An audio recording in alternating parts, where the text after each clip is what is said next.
ladies and gentlemen. I'm your host, Truman Bradley. Let me show you something interesting. We are living in the age of electronics. This rocket is guided by an electronic impulse.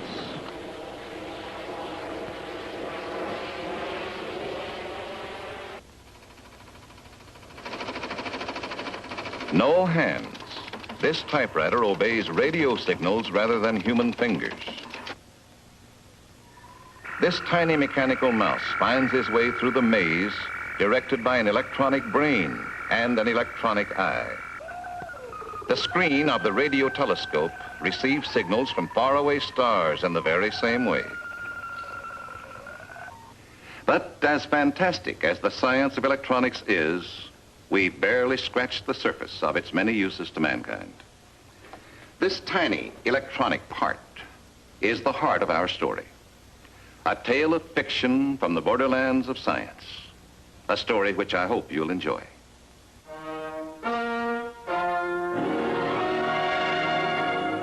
This is an electrocardiogram, an instrument measuring the impulses of the heart.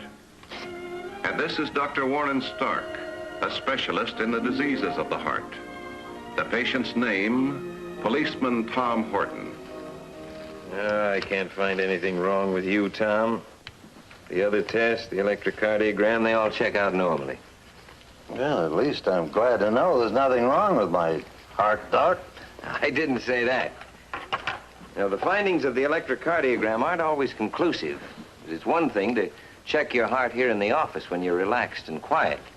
But your heart action could be entirely different when you're out pounding your beat. That's what I say. Patrolling that slum neighborhood with all those cutthroats. It's enough to give anyone a heart attack. I've been trying to get Tom to accept his pension while he's still alive to enjoy it.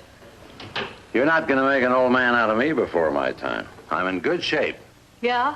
Then why do you complain all the time about chest pains and palpitations? Ah, that's just indigestion. Brought on by your miserable cooking. Oh, if it's so miserable, Tom, how come you've put on 20 pounds in the last 2 years, huh? Well, I guess I have been eating a little too much. I want to see you again next week, Tom. We'll make some more tests. Oh, and in the meantime, I want you to lay off those second helpings. I want you to lose some weight, you understand? Yes, sir. The same day, a passenger train, inexplicably failing to heed the red light of a semaphore signal, crashed at full speed into the rear of a stalled freight train. It was 11 o'clock next morning when the tragic news reached Dr. Stark. Come in. Dr. Warren Stark? Yeah. My name is Cheney. I'm the district attorney. Well, how do you do? This is Mr. Fielding of the State Insurance Company. How do you do? Won't you sit down? Thank you. Well, what can I do for you, gentlemen? Have you read about last night's train wreck, Doctor? Oh, yes, I saw the headlines in the paper this morning. Why? The engineer was a patient of yours, wasn't he? George McKnight? Oh, yes. He's dead. McKnight? Oh, I examined him only last week. It was for his annual license renewal checkup. I'm terribly sorry to hear he was killed. He wasn't killed, Doctor. At least not the way you mean. I don't understand. Doctor, we just got the coroner's report. McKnight died of a heart attack. Coronary thrombosis, the coroner calls it. He says McKnight was already dead when the train plowed into the freight cars. Just what has all this got to do with me, gentlemen? The autopsy showed McKnight had a bad heart. Yet just 1 week ago, you pronounced him perfect. Now, wait a minute. The only thing that my report specified was that according to the last electrocardiogram, his heart seemed normal. But was it normal, Doctor? Well, now, I know my profession, Mr. Cheney, but I'm not ahead of it. What do you mean by that, Doctor? Well, come here. Look at this. This is an electrocardiograph. The impulses from the heart, recorded here, give us a pretty complete picture of the patient's cardiac condition. But only while he's in the office and at the time it's taken. Yes, we understand that. Well, then you should also understand that his heart action could be entirely different at other times. See, here the patient is lying supine and quiet and relaxed. Then you did have a suspicion of McKnight's heart condition. No, there was nothing in his past history and nothing in any of the tests to indicate any cardiac trouble. We all have pressures. We live under tremendous stress and strain. Only there's no way to record those effects on the heart while the patient is working in his office or in the cab of a locomotive. Excuse me. Yes? Warren, reporters were just here, and they wanted to talk to you about that train accident. Honey, they said something about it being your fault. That you passed the engineer without giving him a thorough examination. Well, look, don't worry about it, honey. They don't know what they're talking about. Look, I'll talk to you later. Reporters bothering your wife, Doctor? They told her that it was my fault. They said that accident was my fault. Now, how dare they say that? Who told them that? They're probably drawing their own conclusions. That's what you're thinking, isn't it? That I am at least indirectly responsible for that wreck. Isn't that what you're thinking? Well, that'll be for the coroner's jury to decide, Doctor. All we know is that 24 people are dead because an engineer with a bad heart was given a medical okay, when maybe he shouldn't have. I wouldn't talk to any reporters if I were you. Oh, why not? I have nothing to hide. Maybe not, Doctor. But depending on the findings of the jury, you could be charged with malpractice, criminal negligence, or even manslaughter.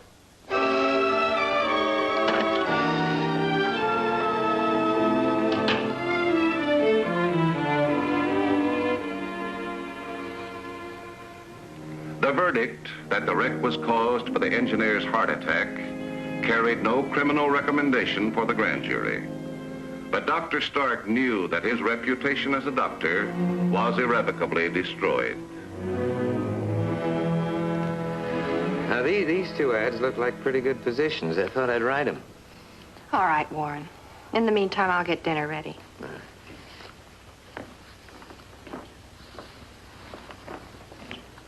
Dad, I wanted to ask you something. No, not now. It's an assignment for school tomorrow, Dad. Look, can't you see I'm busy? Now leave me alone. I'm sorry. I didn't mean it. I'm sorry. Oh, no. No, son, forget it, huh? I've been pretty unbearable lately, haven't I? No, sir. Okay. What can I do for you? It's my science class tomorrow. I'm supposed to make a report on weather forecasting. Can you help me? Well, I don't know. Let's sit down here and see exactly what you want to find out, huh? How do they make the forecast so accurate? This book isn't much help. Well, for long-range forecasts, they send up weather balloons. Now, they go up pretty high, 50, 60,000 feet. Anybody in them? No. Well, they have instruments, and they send back radio signals.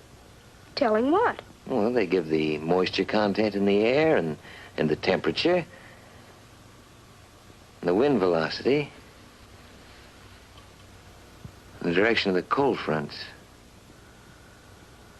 Yes. Radio signals from 50,000 feet. Well, that's almost 10 miles up. And yet they get detailed information. Now, why couldn't we apply the same concept? Why couldn't we send radio signals from the heart? What did you say, Dad? You know something, Jimmy? I think you've just given me an idea. I have? Yes, sir. And a great idea. Thank you, son.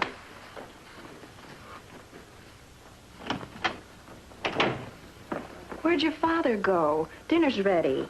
I don't know. He said I just gave him a great idea, and he ran out. But I didn't say anything. You know, Mom, he sounded happy again, just like he used to be.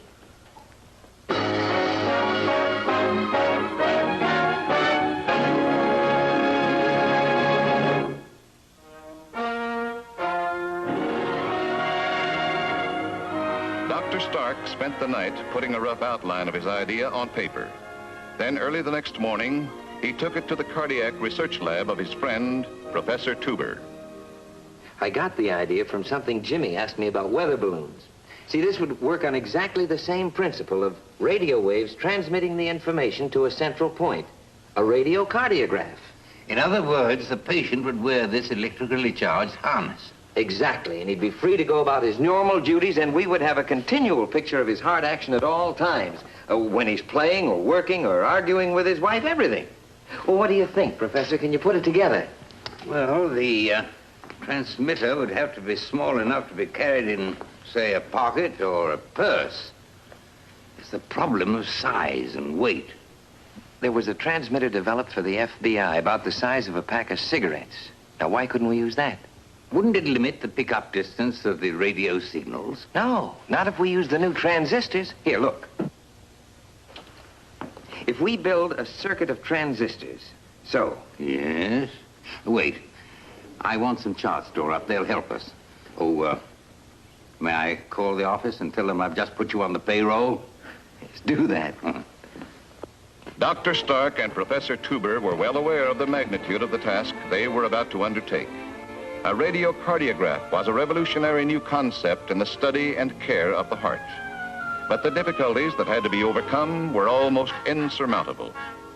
Each part had to be custom built, not once, but over and over again, as constant changes and modifications were made.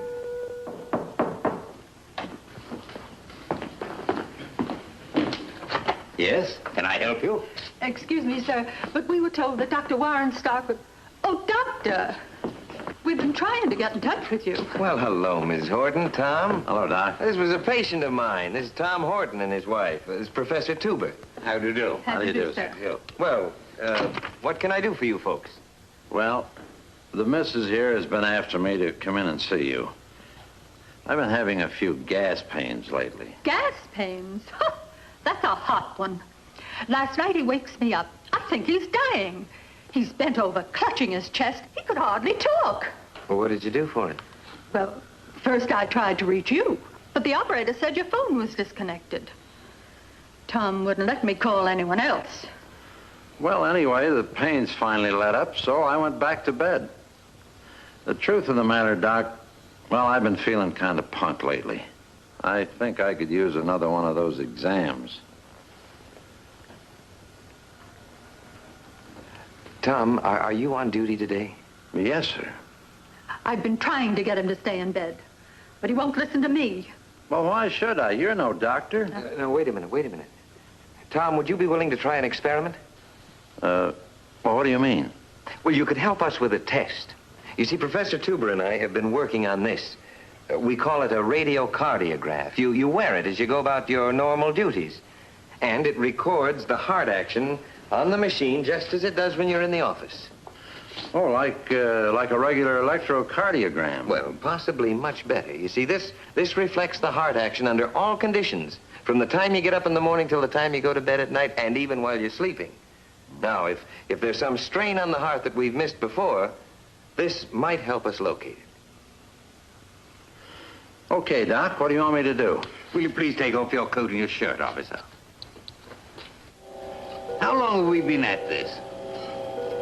A little over 3 hours. Oh, it's remained very constant.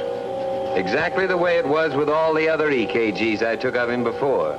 No sign of the slightest cardiac irregularity. I think it's time we took a break. Maybe get some rest.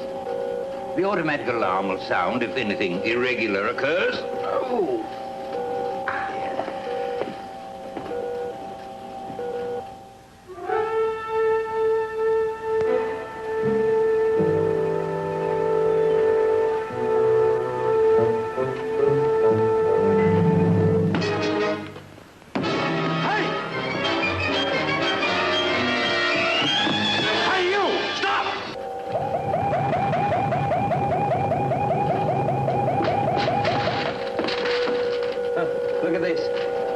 Started.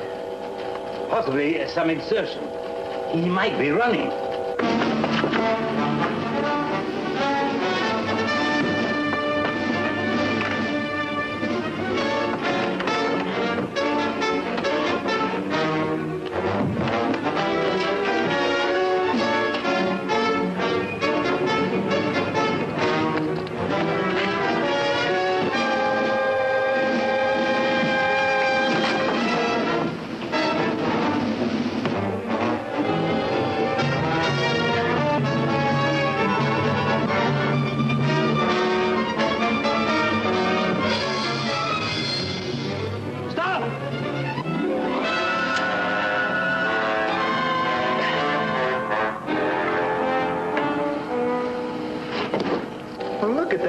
pattern. That's not exertion. He's having a heart attack.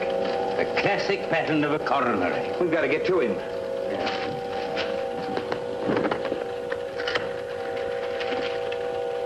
Hello, operator. Get me the 4th police precinct, quickly. Any change? More pronounced. Hello. Now listen, this is Dr. Warren Stark. Listen very carefully. One of your officers, Tom Horton, is undergoing a heart attack. He's somewhere on his beat, and you've got to get to him immediately. No, I'm not with him. Now look, there isn't time to tell you how I know. Just do as I say. Get an ambulance to him immediately. Tell him he's having a coronary. Yes, I'll be right down. It's increasing. I'm going down to the police station.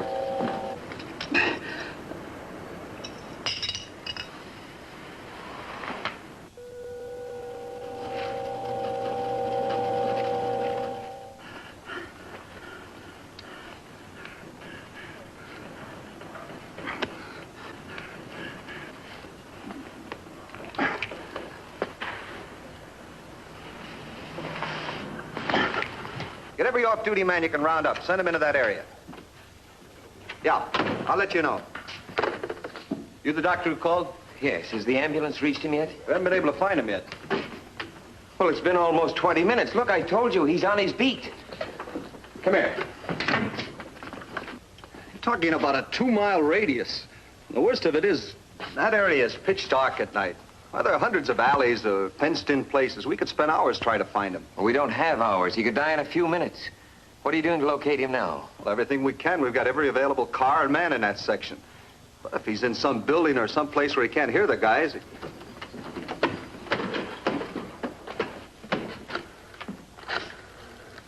How do you know all this about the heart attack, Doctor? Later. Hello, Professor. This is Warren. How's the pattern? Weaker. Have they found him? No, they have no idea where he is. Well, look, keep me advised on the signals, huh? Warren, why didn't we think of it? The signals. He's sending radio waves. Well, of course. The FCC, they'd have direction finders. They could tune in on him.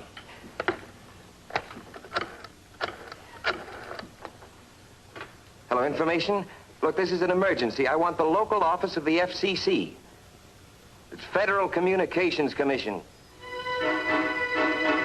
15 minutes later, 2 cars equipped with portable transmitters and directional finders covered Tom Horton's beat. The radio signals were picked up, but now they were getting very weak. By the process of triangulation, the experts were able to get a cross bearing on Horton's exact whereabouts. 3 minutes later, the cars were closing in on the signals.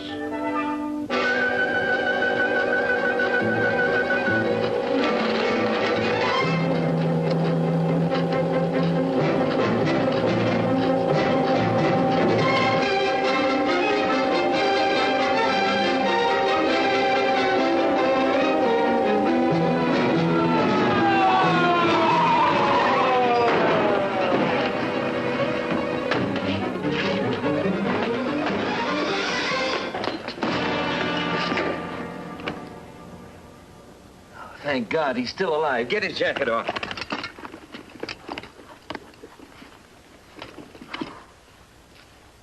Tell me the truth, Doctor, please. He's resting comfortably, Mrs. Horton. But it was a heart attack, wasn't it? A bad one. This is what we call a coronary thrombosis. But the worst is over. If a man lives through a heart attack, the odds are in his favor. He'll recover. We were very lucky to find him in time. Can I go in and see him? For just a minute. Thank you. You and Jimmy okay? Fine.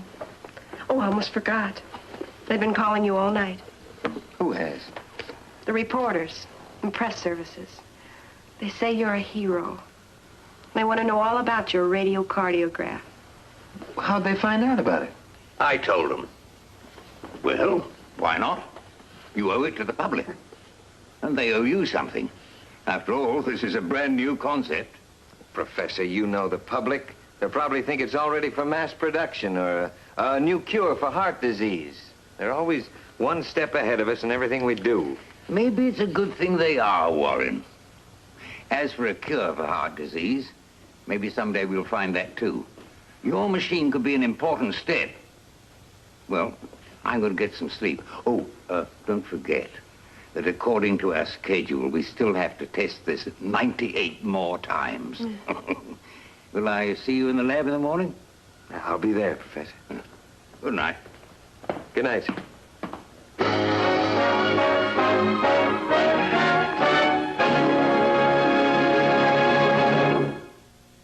The story you have just seen is pure fiction. But the idea behind a radiocardiograph is almost a reality, one which medical science is working on right now. Someday, a device similar to this might lead to the wiping out of America's #1 killer, heart disease, even though it may take 20 more years. I'll be back with you in just a moment.